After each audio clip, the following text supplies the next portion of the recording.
நம்ம இந்த பதிவில் நெடுங்கம்பு மற்றும் சிறுகம்பு, அதாவது செடி குச்சி அல்லது கொடி குச்சி அப்படின்னு சொல்லக்கூடியது, கட்டக்கம்புன்னு சொல்லுவாங்க.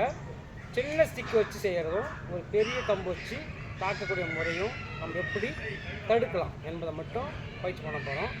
அதில் முதல்ல கழுத்துக்கான தாக்குதல் வந்தால், அதாவது வெட்டு முறையில் வந்தால் எப்படி தடுப்பது. இது தலையடிக்கும் பயன்படுத்தலாம், கழுத்து வெட்டு, தோள்பட்டை வெட்டு எல்லாத்துக்குமே இந்த கட்டு முறையை பயன்படுத்தலாம். இப்போ நான் தாக்க போகிறேன், அவர் முழுவதுமாக தடுக்க போகிறேன். இப்போ நான் நெடுங்கம் வச்சுருக்கேன். இந்த நெடுங்கம் வச்சு நான் தாக்கும்போது அவர் எப்படி தடுக்கிறாரு என்பதான் பொறுத்து தான் இந்த பாடமுறையை அமைச்சிருக்கேன். இப்போ நான் கழுத்து கட்ட போகிறேன். 1 2 இதுதான் பயிற்சி. இப்போ எப்படி கட்டுறாரு மட்டும் கவனிங்க. திரும்ப 1 2. இப்போ அவர் செய்கிறது பார்த்தீங்கன்னா அந்த பக்கம் இந்த பக்கம் தாக்குறாரு, சரிங்களா? இது ஒரு உள்கட்டு அப்படின்னு நம்ம சொல்லுவோம். இப்போ வெளிக்கட்டுன்ற முறையில் அவர் பயிற்சி பண்ண போகிறார். வெளிக்கட்டு 1 2.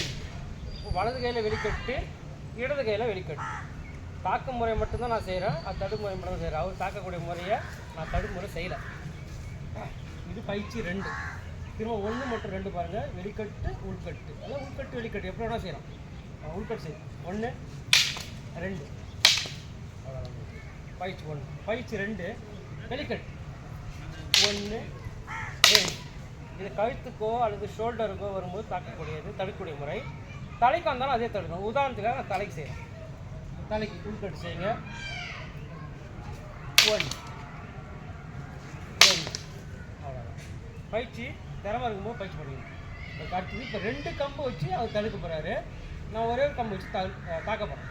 1 அவ்வளோதான். 2. இது கொஞ்சம் பலமான கட்டுமுறையாக இருக்குது. இதை இப்போ இது என்ன கட்டுமுறைன்னு கேட்டிங்கன்னா, உள்கட்டும் வரும், வெளிக்கட்டும் வரும். அந்த கால் வச்சு நம்ம உள்கட்டா வெளிக்கட்டா என்பது தீர்மானிக்கலாம். கையுடைய முறையை வச்சு அது உள்கட்டா வெளிக்கட்டா என்பதை நம்ம தீர்மானிக்க முடியும். 1 காலுடைய அடிப்படையில் வச்சு அது உள்கட்டு அப்படின்னு நம்ம சொல்ல முடியும். ஆனால் 2 கையை வச்சு பயன்படுத்துவதனால இடது கைக்கு அது வெளிக்கட்டாக இருக்கலாம், வலது கைக்கு உள்கட்டாக இருக்கும். அப்போ 2மே கலந்து வரக்கூடியது. ஆனால் காலுடைய அடிப்படையில் நம்ம அந்த பாடத்துடைய என்ன கட்டு என்பதை நம்ம தீர்மானித்து செய்யலாம். இருந்தாலும் ஒரு புரிதலுக்காக செய்யலாம்.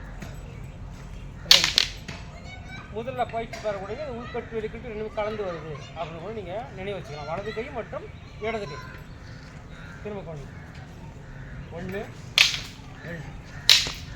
இப்போ நான் தலை கொடுக்குறேன். அதே தலை கட்டு 1 2 மிஸ் ஆகக்கூடாது. 1 2. இப்போ உள்கட்டும் வரும், வெளிக்கட்டும் வரும். கை அடிப்படையில் பார்த்தோம்னா, கால் அடிப்படையில் பார்த்தோம்னா கட்டுமா. நன்றி, வணக்கம்.